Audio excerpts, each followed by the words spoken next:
Assalamualaikum semuanya. Hello boys and girls, welcome. Apa kabar? Semoga kalian selalu dalam keadaan sehat ya. Perkenalkan, aku Mimi.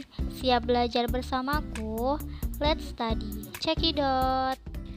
Metode C kuadrat disebut juga dengan C square atau X kuadrat digunakan untuk mengadakan pendekatan atau mengestimate dari beberapa faktor atau mengevaluasi frekuensi yang diselidiki atau frekuensi hasil observasi dengan frekuensi yang diharapkan dari sampel, apakah terdapat hubungan atau perbedaan yang signifikan atau tidak. Maka diperlukan teknik pengujian yang dinamakan pengujian X kuadrat atau C kuadrat. Selanjutnya, syarat uji C kuadrat. Pertama, tidak ada sel dengan nilai frekuensi kenyataan yang sebesar 0. Yang kedua, apabila bentuk tabel kontingensi 2x2, maka tidak boleh ada satu sel saja yang memiliki frekuensi harapan kurang dari 5. Yang ketiga, apabila bentuk tabel lebih dari 2x2, misalnya 2x3, maka jumlah sel dengan frekuensi harapan yang kurang dari 5 tidak boleh lebih dari 20%. Selanjutnya, cara menguji C kuadrat. Langkah yang pertama adalah menentukan diketahui dan ditanya dari soal. Langkah yang kedua adalah menentukan hipotesis berupa HA, HO, dan nilai alfa. HA adalah adanya perubahan yang signifikan di dalam survei tersebut. HO adalah tidak adanya perubahan yang signifikan di dalam survei tersebut. Sedangkan nilai alfa yang umum digunakan adalah 0,05 atau 5%. Mengapa? Karena nilai alfa menunjukkan tingkat kesalahan yang kemungkinan akan terjadi. Jadi, kita gunakan nilai yang terkecil untuk kemungkinan kesalahan tersebut. Langkah yang ketiga adalah memasukkan data ke dalam tabel kontingensi. Data tersebut adalah data yang diketahui dari soal. Langkah yang keempat adalah mencari frekuensi yang diharapkan menggunakan rumus. Rumus mencari frekuensi teoritis atau frekuensi yang diharapkan adalah Fe sama dengan sigma Fk dikali sigma Fb dibagi sigma T, dengan Fe merupakan frekuensi yang diharapkan atau frekuensi teoritis, sigma Fk adalah jumlah frekuensi pada kolom, sigma Fb adalah jumlah frekuensi pada baris, sedangkan sigma T adalah jumlah keseluruhan baris dan kolom. Langkah yang kelima adalah mencari nilai X kuadrat hitung dengan rumus C kuadrat. Rumus yang digunakan adalah X kuadrat sama dengan sigma FO dikurang FE pangkat 2 dibagi FE. Dengan X kuadrat adalah nilai C kuadrat, FO adalah frekuensi yang diobservasi, dan FE adalah frekuensi yang diharapkan. Kemudian, jumlahkan nilai X kuadrat yang diperoleh dari masing-masing pencarian nilai C kuadrat. Langkah yang keenam adalah mencari nilai X kuadrat tabel. Rumus yang digunakan adalah DK sama dengan kolom dikurang 1 dikali baris dikurang 1. Kemudian, hubungkan nilai alfa dengan nilai X kuadrat tabel yang telah diperoleh. Langkah yang ketujuh adalah membandingkan nilai X kuadrat hitung dengan nilai X kuadrat tabel. Dengan ketentuan, jika nilai X kuadrat hitung lebih besar sama dengan nilai X kuadrat tabel, maka HO ditolak. Artinya, ada perubahan yang signifikan di antara dua atau lebih data yang disurvei. Sedangkan jika nilai X kuadrat hitung lebih kecil sama dengan nilai X kuadrat tabel, maka HO diterima. Artinya, tidak ada perubahan yang signifikan di antara dua atau lebih data yang disurvei tersebut. Langkah yang ke-8 adalah membuat kesimpulan. Berikut ini adalah tabel harga kritis C kuadrat atau X kuadrat. Tabel harga kritis C kuadrat tersebut digunakan untuk menentukan letak X kuadrat tabel. Berikut ini Mimi sajikan contoh soal pengujian C kuadrat agar teman-teman dapat memahami langkah-langkah yang Mimi sebutkan di awal tadi.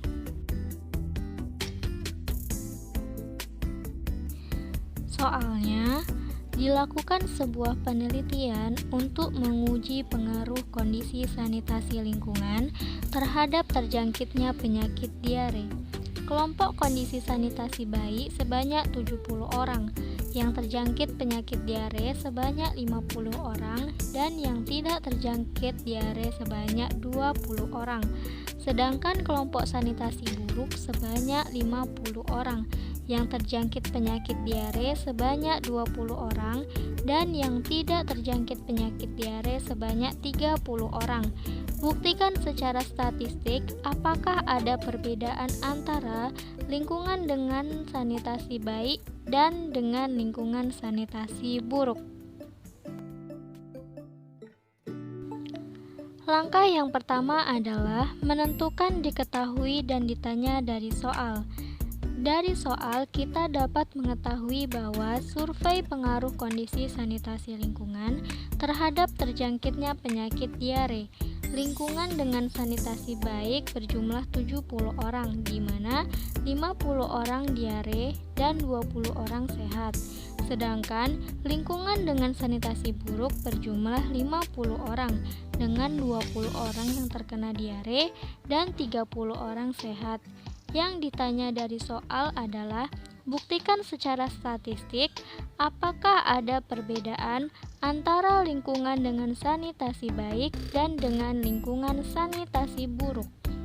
Gimana? Langkah pertama sudah paham kan? Hanya menentukan diketahui dan ditanya dari soal. Sekarang kita memasuki langkah yang kedua ya. Langkah yang kedua yaitu menentukan hipotesis.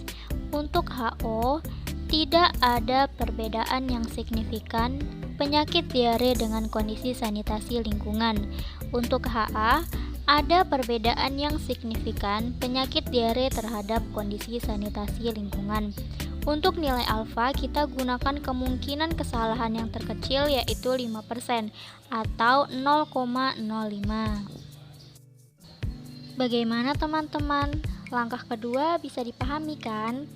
Untuk penentuan hipotesis HO, HA, dan alfa digunakan ketentuan secara umum. Langkah yang ketiga adalah memasukkan data ke dalam tabel kontingensi. Untuk memasukkan data ke dalam tabel kontingensi, cukup memasukkan apa yang diketahui di dalam soal menjadi dalam bentuk tabel.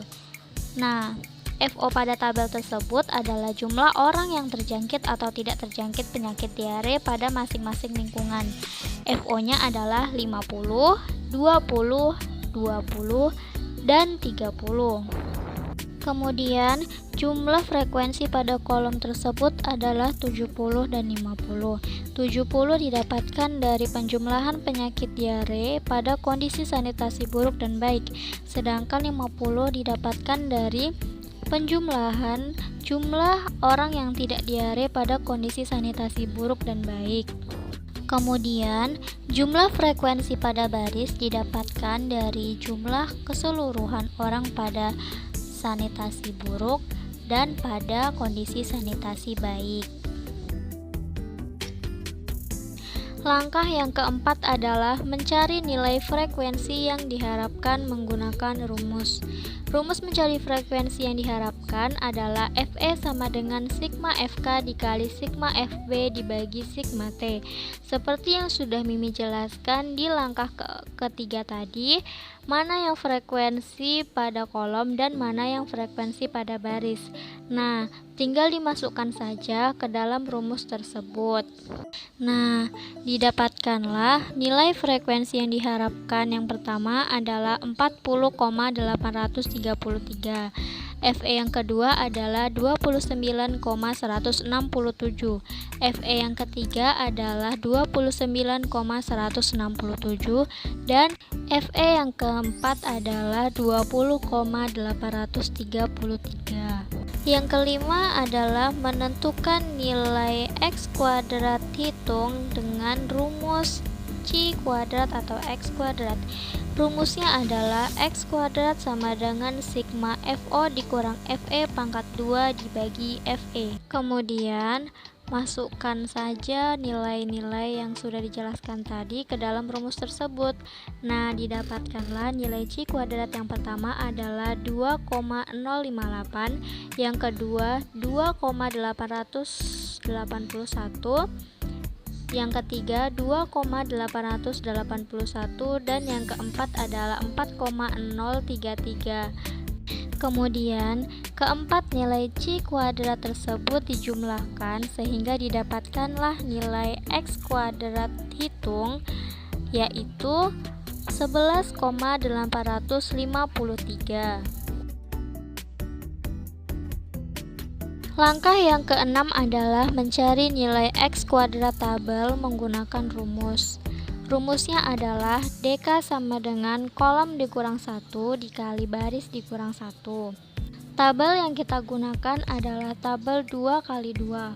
Oleh karena itu, DK sama dengan 2 dikurang 1 dikali 2 dikurang 1 sama dengan 1.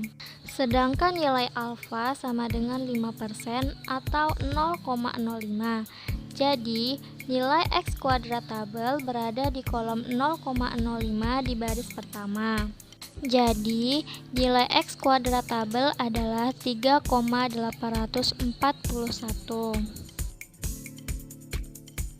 Langkah yang ketujuh adalah membandingkan nilai X kuadrat hitung dengan nilai X kuadrat tabel.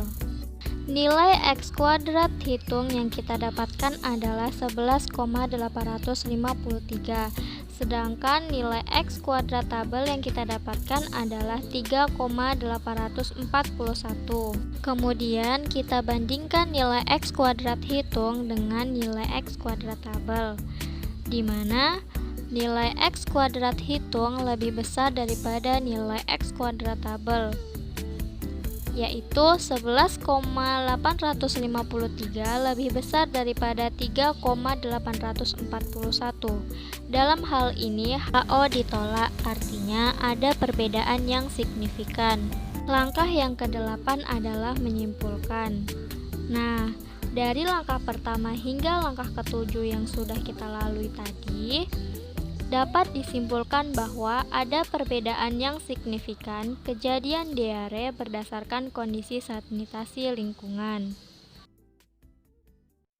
Bagaimana?